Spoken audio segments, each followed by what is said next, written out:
तो दोस्तों आप सभी को पता है कि चाइना की तरफ से बड़ी मात्रा में हथियारों को बनाया जा रहा है और जिस तरीके से चाइना यहां पर अपने हथियारों को लेकर तैयारियां कर रहा है उससे यहां पर लगता है कि भारत के लिए काफी परेशानियां यहां पर बढ़ने वाली है, या फिर इस तरीके से कहें कि भारत को भी अब उन तैयारियों को यहां पर करना पड़ेगा जो कि भारत अभी तक नहीं कर रहा था। और ऐसे में दोस्तों आप सच मानिए कि चाइना कुछ इस तरह की तैयारियां कर रहा है कि चाइना चाहता है कि दुनिया भर की सबसे ताकतवर मिलिट्री चाइना के पास हो। और दोस्तों आपको बता दें कि इसी के लिए चाइना के द्वारा जहां पर अपने बेड़े के अंदर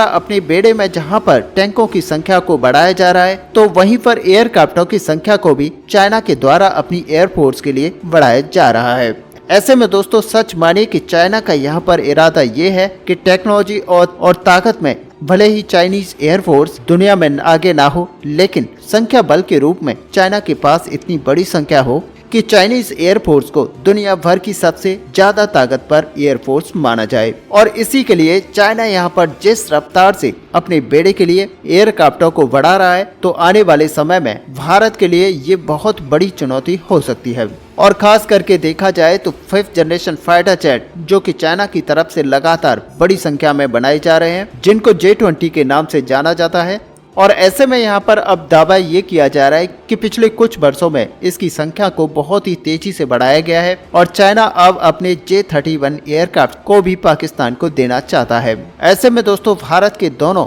बॉर्डर्स में अगर चाइना के कथाकथित स्टेल्थ एयरक्राफ्ट तैनात हो जाते हैं तो सच मानिए कि ये भारत के लिए बहुत ही बड़ी चिंता का विषय है। ऊपर से यहाँ मीडिया रिपोर्ट्स के अंदर ये दावा किया जाता है कि अब तक चाइना के द्वारा अपने बेड़े के लिए कम से कम 400 J-20 एयरक्राफ्टों का निर्माण किया जा चुका है और चाइना करीबन 1000 ऐसे एयरक्राफ्ट को निर्माण करने के इरादे के तहत आगे बढ़ रहा है। ऐसे में दोस्तों अगर भारत को इतनी बड़ी संख्या को यहाँ पर काउंटर करना है तो भारत के लिए एकमात्र यहाँ पर रास्ता है और वो मात्र है राफेल एयरक्राफ्ट। ऐसे में सच मानिए कि अगर भारत यहाँ पर राफेल एयरक्राफ्टों के F-5 वेरिएंट को लेता है तो भारत यहाँ पर चाइना के इन एयरक्राफ्ट्स को काउंटर करने में कैपेबल होगा। और साथ ही दोस्तों आपको बता दें कि कुछ मीडिया रिपोर्ट्स की तरफ से ये दावा किया जा रहा है कि भारत की तरफ से अगर MRF टेंडर के तहत यानी कि 114 फाइटर जेट की टेंडर के तहत फ्रांस से राफेल F-5 एयरक्राफ्टों को खरीदा जाता है तो ये आसानी से चाइना के 400 J-20 एयरक्राफ्ट्स को काउंटर कर सकते हैं। अब यहाँ पर आपको बता दें कि हाल ही में फ्रेंच एयरफोर्स की तरफ से 42 राफेल एयरक्राफ्ट्स को खरीदा गया है और ये जो पूरी डील है वो 5.5 बिलियन की है, जिसके ऊपर हस्ताक्षर हो चुके हैं। और ऐसे में दोस्तों ये बड़ी डील यहाँ पर इसलिए भी हैरान करती है क्योंकि फ्रांस जहाँ पर स्पेन और जर्मनी के साथ मिलकर प्लस जनरेशन के हथियारों को बनाने की तैयारी कर रहा है और ऐसे एयरक्राफ्टों के ऊपर काम किया जा रहा है। और ऐसे में दोस्तों 4.5 जनरेशन के राफेल एयरक्राफ्ट को फ्रांस की वायुसेना की तरफ से खरीदा जाना यहाँ पर इस बात को दिखाता है कि आखिरकार किसी भी वायुसेना के अंदर लड़ाकू विमानों की संख्या कितना इम्पोर्टेंस रखती है। ऐसे में दोस्तों यहाँ पर फ्रांस के एक्सपर्ट्स का कहना है कि फ्रांस के जो FCAS एयरक्राफ्ट हैं असल में ये 2035 से 40 तक फ्रेंच एयरफोर्स के अंदर शामिल हो पाएंगे। और दोस्तों इस दरमियान अगर इस गैप को देखा जाए तो इसी को पूरा करने के लिए सबसे अच्छा जरिया यहाँ पर राफेल एयरक्राफ्ट है और इसी कारण की वजह से फ्रांस की तरफ से राफेल एयरक्राफ्टों के F-4 वेरिएंट को यहाँ पर ऐड किया जाएगा। साथ ही दोस्तों आपको बता दें कि ये जो एयरक्राफ्ट है वो इस तरह के होंगे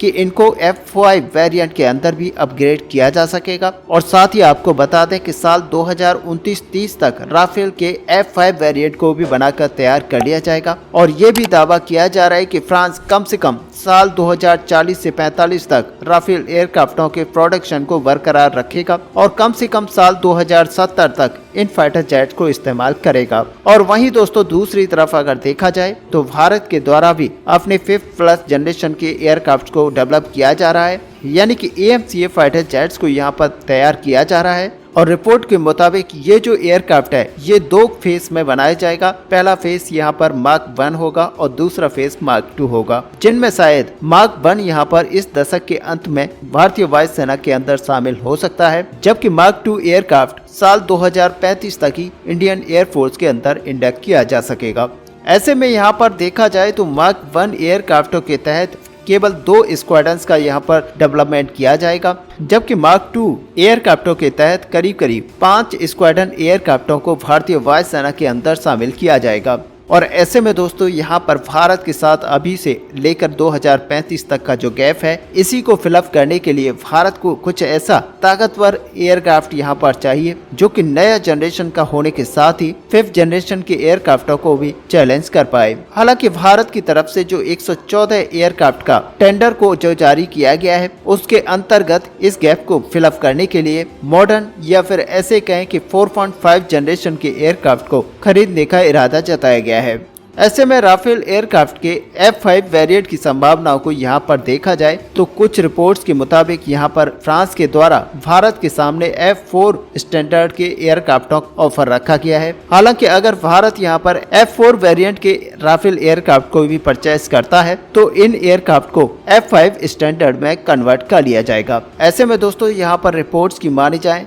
तो भारत के द्वारा जो 36 राफेल एयरक्राफ्ट खरीदे गए थे वो F3R वेरिएंट का है और इन एयरक्राफ्टों को इस तरीके से बनाया गया है कि आसानी से इन एयरक्राफ्ट को F4 वेरिएंट में अपग्रेड किया जा सकता है। और दोस्तों इसका सिंपल मतलब यह है कि भारत अगर चाहता है तो F4 स्टैंडर्ड के राफेल एयरक्राफ्टों को MRF टेंडर के अंदर खरीद सकता है, तभी इन एयरक्राफ्ट को आसानी से F5 स्टैंडर्ड में अपग्रेड किया जा सकेगा। अब दोस्तों F5 स्टैंडर्ड के एयरक्राफ्ट को यहाँ पर देखा जाए तो सुपर राफेल एयरक्राफ्टों के रूप में इनका दावा किया जा रहा है और बताया ये जा रहा है कि इनके अंदर कई तरीके के कटिंग एज टेक्नोलॉजीज का इस्तेमाल किया गया है और बताया ये जा रहा है कि F4 स्टैंडर्ड के बेस पर ही इसे बनाने के ऊपर डसल्ट एविएशन की तरफ से काम किया जा रहा है। हालांकि दोस्तों F5 स्टैंडर्ड के एयरक्राफ्टों के डेवलपमेंट के पीछे असल रीजन को यहाँ पर देखा जाए तो यहाँ पर सबसे बड़ा रीजन फ्रांस के लिए आत्मनिर्भरता यहाँ पर दिखाई देता है। और दूसरी तरफ अगर देखा जाए